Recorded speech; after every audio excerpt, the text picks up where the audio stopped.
ಇವತ್ತು ನೋಡಿ ನಾನು ಎಳ್ಳುಂಡೆ ಮಾಡ್ತಾಯಿದ್ದೀನಿ. ನೋಡಿ ಒಂದು 2 ನಿಮಿಷ ಇದು ಸ್ವಲ್ಪ ನಾನು ಬಿಸಿ ತೊಳೆದ್ಬಿಟ್ಟು ಹಾಕಿದ್ದೆ, ಕಲ್ಲೆಲ್ಲ ತೆಗೆದ್ಬಿಟ್ಟು ಅದರಿಂದ ಸ್ವಲ್ಪ ಬಿಸಿ ಮಾಡ್ಕೊಳ್ತಾ ಇದ್ದೀನಿ. ಒಂದು 2 ನಿಮಿಷ ಬಿಸಿ ಮಾಡಿಕೊಂಡ್ರೆ ಸಾಕು. ಬಿಸಿ ಆಗಿದೆ. 2 ನಿಮಿಷನೂ ಬೇಡ ನಾನಂದರೆ, ಆದರೆ ಒಂದು ಸ್ವಲ್ಪ 1 ನಿಮಿಷದಲ್ಲಿ ತೆಗೆದುಬಿಟ್ಟಿದ್ದೀನಿ. ಈಗ ಸ್ವಲ್ಪ ತಣ್ಣಗಾದ್ಮೇಲೆ ಮಿಕ್ಸಿಗೆ ಹಾಕೋಣ. ನೋಡಿ ಇದರಲ್ಲಿ ಸ್ವಲ್ಪ ನಾನು ಎತ್ತಿಕ್ಕೊಳ್ತಾ ಇದ್ದೀನಿ. ಅದು ನಾನು ಉಂಡೆ ಮಾಡ್ತೀವಲ್ಲ ಅವಾಗ ಹಾಕ್ಕೊಳ್ಳೋಕ್ಕೋಸ್ಕರ.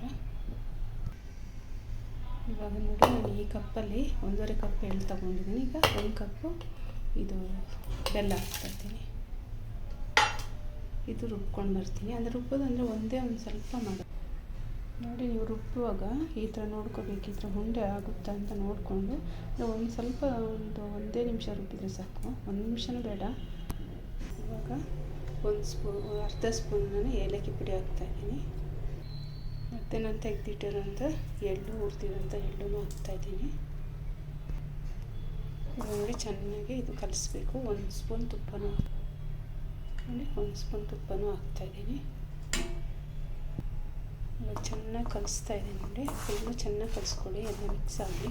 ಯಾಕಂದರೆ ನಾವು ಇದರಲ್ಲಿ ಏಲಕ್ಕಿ ಪುಡಿ ತುಪ್ಪ ಎಲ್ಲ ಹಾಕಿದ್ದೀವಲ್ಲ. ಆಮೇಲೆ ನಾನೇನು ಮಾಡಿದೆ, ಸ್ವಲ್ಪ 1-2 ಸ್ಪೂನಷ್ಟು ಬೆಲ್ಲ ಸುಮ್ಮನೆ ಹಂಗೆ ಹಾಕಿದ್ದೀನಿ. ಅದು ಕಚ್ಚಕ್ಕೆ ಸಿಕ್ಕೋದು ಚೆನ್ನಾಗಿರುತ್ತೆ ತಿನ್ನುವಾಗ, ಅದು ಅದಕ್ಕೋಸ್ಕರ.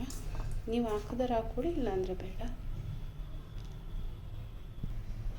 ಇವಾಗ ನೋಡಿ ನಾನು ಉಂಡೆ ಮಾಡ್ತಾಯಿದ್ದೀನಿ.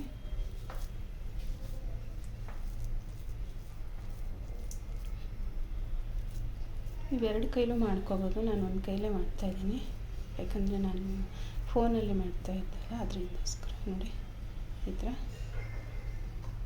ನೋಡಿ ಉಂಡೆ ಈ ಥರ ನಾನು ಮಾಡಿದ್ದು. ಬೆಲ್ಲ ಈ ಥರ ನಾವು ಕಚ್ಚುವಾಗ ಸಿಕ್ಕೋ ಟೇಸ್ಟ್ ಇರೋದಂತೆ ನಾನು ಮಾಡ್ಕೊಂಡಿದ್ದೀನಿ ಈ ಥರ.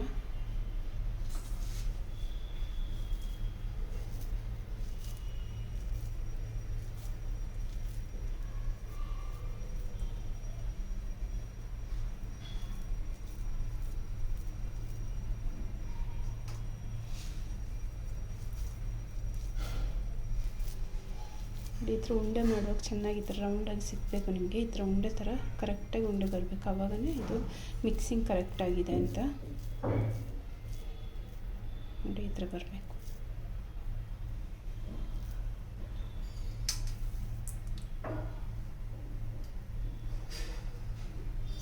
ಉಂಡೆ ಮಾಡೋದು ಈ ಥರ ನೀಟಾಗಿ ಬರಬೇಕು. ನೋಡಿ ರವೆ ಉಂಡೆ ರೆಡಿಯಾಗಿದೆ.